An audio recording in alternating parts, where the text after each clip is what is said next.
Voilà, c'est à vous. Alors bonjour à toutes et tous, moi je m'appelle Franck Deveau, je suis un ancien filière de philosophie.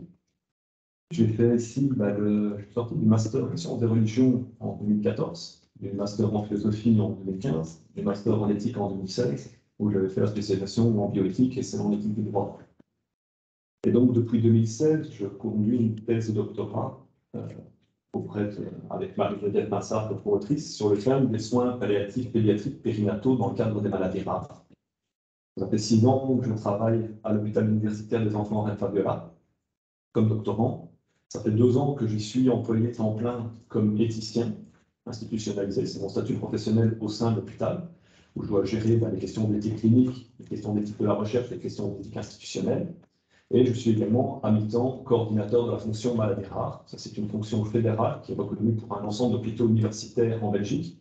Donc, il a coordonné l'ensemble des projets relatifs au trajet de soins pour les maladies rares, pour les patients atteints de maladies rares, sur l'ensemble des hôpitaux du réseau de l'ULB, donc pas seulement ceux du HUB, le Erasme, Bordet et l'UDEF, mais l'ensemble du réseau étendu de l'ULB, ce qui fait à peu près une vingtaine de structures hospitalières au total.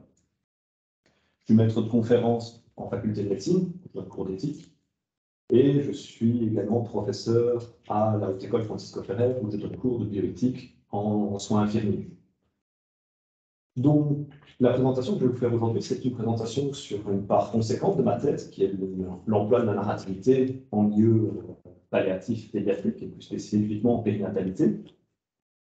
Alors, avant de commencer, on va donc parler de clinique. On va parler de situations cliniques assez difficiles. Je n'ai pas pour vertu à faire violence à qui que ce soit. Si à un moment, du fait de mon propos, il faut que je ralentis le rythme, n'hésitez pas à lever la main. S'il faut prendre son souffle, s'il faut sortir, dans le prendre mal pour personne. Je donne cours à des médecins, je donne cours à des infirmières qui ont les mains dedans, au propre comme au figuré. C'est quelque chose qui peut être nécessaire même pour des gens de terrain. Donc n'hésitez pas un moment à faire signe, ça devient compliqué. Okay. Donc aujourd'hui, on va parler d'éthique clinique. On va parler de soins palliatifs pédiatriques périnataux. Et pour cela, je vais invoquer, en faculté de philosophie, donc, la philosophie narrative de Paul Ricoeur, et plus particulièrement la question de la croisée entre identité narrative et éthique dans son ouvrage Soi-même comme un autre. On va conjuguer la perspective narrative de Paul Ricoeur avec celle de la médecine narrative. Alors la médecine narrative, en fait, c'est une spécialisation médicale reconnue. Elle existe depuis plus d'une vingtaine d'années à l'Université de Columbia. Elle a été créée et dirigée au début des années 2000 par la docteure Rita Cameron. Et donc, c'est vraiment une spécialité médicale à part entière. Vous pouvez sortir de Columbia comme oncologue ou comme médecin narrativiste, ou un peu des deux. Toujours, comme c'est un master en 2 ans, beaucoup font les deux en même temps. Et donc, on va voir comment, en conjuguant ces deux approches, on peut formuler une perspective différente sur le soin, éventuellement y offrir une ressource supplémentaire pour interroger ces projets de soins qui sont un peu compliqués. Donc, le propos d'aujourd'hui ne va pas être un cours etc. de ces deux approches. Je vais vous parler d'une vérité en soins palliatifs pédiatriques périnataux dans le cadre des maladies rares. La philosophie et la médecine narrative vont tramer de part en part mon propos en y entendant un outil plus qu'un objet d'étude ou une fin en soi. Donc, on va parler de philosophie appliquée au chevet d'une enfant à naître en fin de vie. On est le 12 mars 2019 et une demande d'aide à la décision éthique est traitée par le comité d'éthique de l'hôpital universitaire des enfants Reine Fabiola, que je préside. Elle concerne les inquiétudes des équipes soignantes à propos d'une enfant encore à naître, porteuse d'une maladie rare, grave, incurable et limitant la vie. Au regard de la situation clinique de son grand Fred, porteur de la même maladie et du bilan complexe de son état clinique, les équipes se demandent s'il n'est pas préférable de n'entamer aucun traitement à la naissance de cet enfant et l'accueillir directement en soins palliatifs. Alors la question qu'on va se poser aujourd'hui, c'est comment est-ce qu'on prend une décision pareille pour une enfant à naître? Parce que médicalement, elle n'est pas en vie. Légalement, elle n'est pas une personne, même pas une patiente digne de droit. Une part conséquente des interventions à son propos parle d'elle comme étant la petite sœur de son grand frère. Dans mes notes préparatoires, dans mes rapports, dans la vie finale signée de ma main, elle n'a pas encore de nom. Aujourd'hui non plus. Pour vous, elle n'aura pas de nom. Mais des décisions devraient être prises. Un accompagnement était dû à l'enfant, à sa famille et à nos équipes. Et donc la question est, quel est le statut éthique d'une enfant encore à naître en fin de vie? Alors, quelques propos liminaires avant de se lancer dans la réflexion, dans mon cœur de la réflexion. En premier, et avant toute autre chose, en aucun point de mon propos, je ne remets en question le droit fondamental d'une personne à disposer librement de son corps. Existence et vie ne se confondent pas, et la vie débute à la naissance. Nous ne mourrons pas tous au même âge, il en va de même pour la naissance.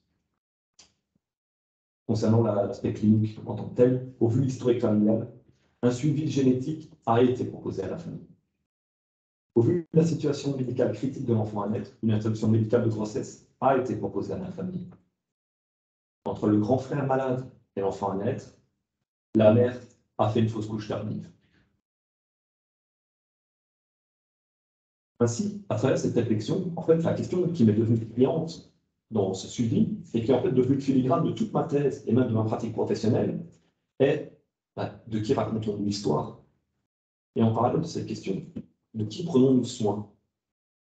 Alors attention, selon moi, cette question n'apporte aucune mauvaise réponse. Et c'est précisément pour cela qu'elle doit être posée inlassablement et perpétuellement. De qui racontons-nous l'histoire? De qui prenons-nous soin? Pour nous guider sur cette réflexion, pour l'initier, pour vous donner quelques pistes, je vais vous donner 3 situations qui sont abondamment reprises dans la littérature narrative, tant médicale que philosophique. 2 d'entre elles sont reprises directement par Ricoeur, les 3 sont reprises par Ida Charon dans ses différents ouvrages. La première, la plus connue, peut-être en faculté de philo, c'est celle d'Alice McIntyre qui dit « Je peux seulement répondre à la question « Que dois-je faire ?» si je sais d'abord répondre à la question « Dans quelles histoires je me trouve partie ?» La deuxième citation est de Roger Fry. C'est une paraphrase d'une citation qui dit « Ce n'est que lorsqu'une personne existe dans notre vie, dans aucun autre but que d'être écoutée, que nous pouvons réellement l'entendre. » Enfin, la troisième est de Simone Weil, avec W. L'attention consiste à suspendre la pensée, à la laisser disponible, vide, prête à être investie par son objet.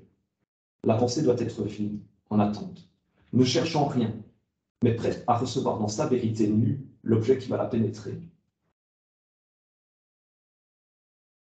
Ainsi, en clinique, la philosophie me sert comme mécanisme dentécitaire d'une constellation humaine. C'est un mécanisme complexe qui va me permettre d'interroger des histoires qui, par essence, vont m'échapper. La philosophie ne me sert donc pas à formuler des réponses que je voudrais exactes, c'est-à-dire factuellement exactes. Une température, une arythmie cardiaque, un bilan génétique, etc. sont des données qui se veulent exactes, scientifiquement exactes, médicalement exactes. En clinique, la philosophie ne me sert pas non plus à formuler ce qui m'est vrai. Ces réponses qui me feraient accoucher de toute la tessiture d'une forme de sens pour moi, d'un sens comme signification, un TST, de sens comme une direction de mes décisions ou de mes projets, ou un sens comme témoin de mes propres sensations. Non. En clinique, j'essaye, j'apprends encore, à formuler des questions justes. Justes parce qu'elles ont la responsabilité de n'y oublier personne. La vertu d'une question est d'y offrir mon silence à la voix d'une autre personne. Ainsi, lorsque le soin tutoie l'ineffable, la charte de la philosophie est peut-être d'y arpenter les voies de ce qui nous y est inaudible. Et la narrativité pour tout ça.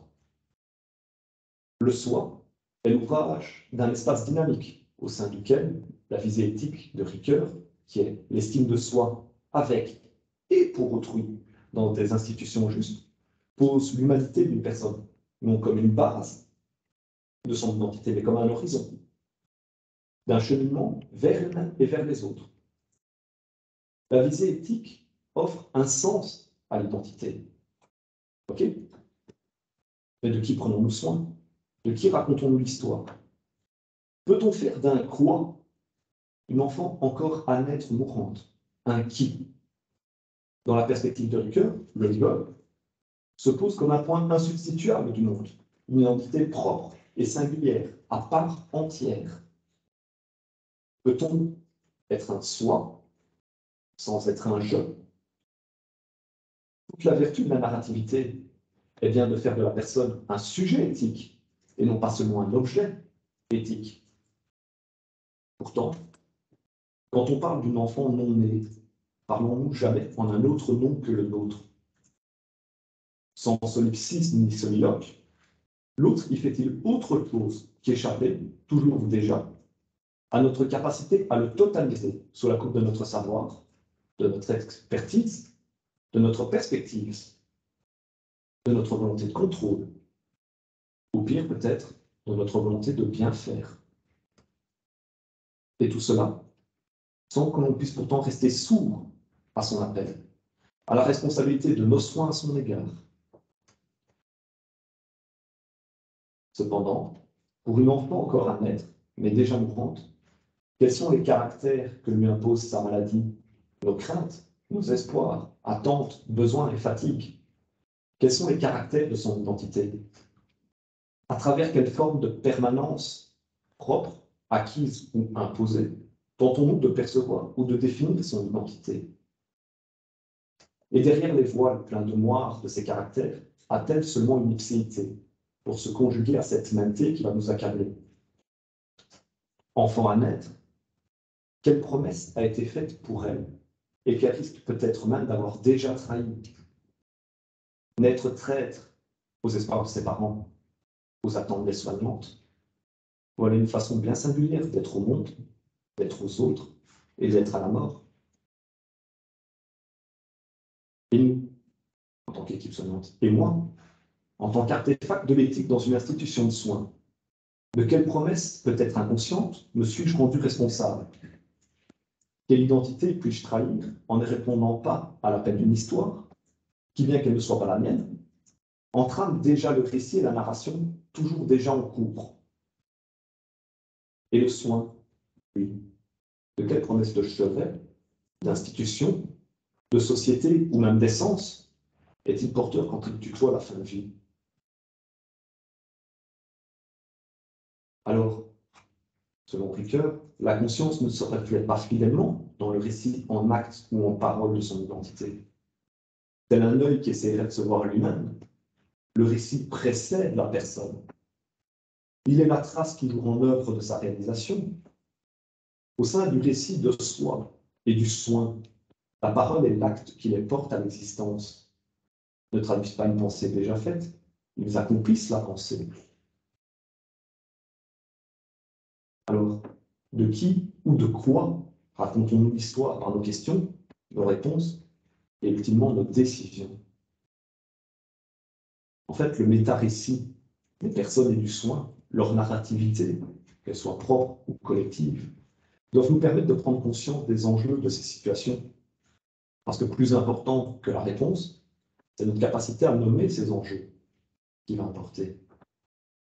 2600 ans d'histoire de la philosophie doivent nous servir, non pas forcément à donner des réponses, mais à offrir les mots, les bons mots, les mots qui nommeront sans faute le vrai, le juste et l'exact, pour n'y oublier ni trahir personne, ou le moins de monde possible.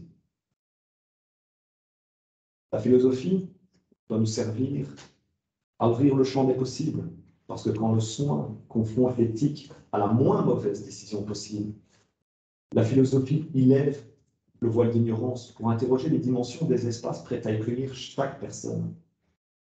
La narrativité, elle, vectorise le sens partagé du soin.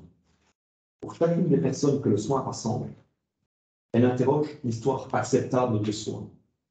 Acceptable, c'est-à-dire pas forcément positif, mais qui fait sens et qui est intégrable dans un récit partageable de soi. Alors acceptable, ok, mais une autre question, aurait-il pu correspondre à un autre choix ou une autre décision? Que nous disent les personnes à travers les histoires qu'elles nous racontent? Les leurs, celles des autres, celles de leurs soins. Comment y attestent-elles d'elles-mêmes? Qu'est-ce qui les caractérise? Qu'est-ce qui les identifie?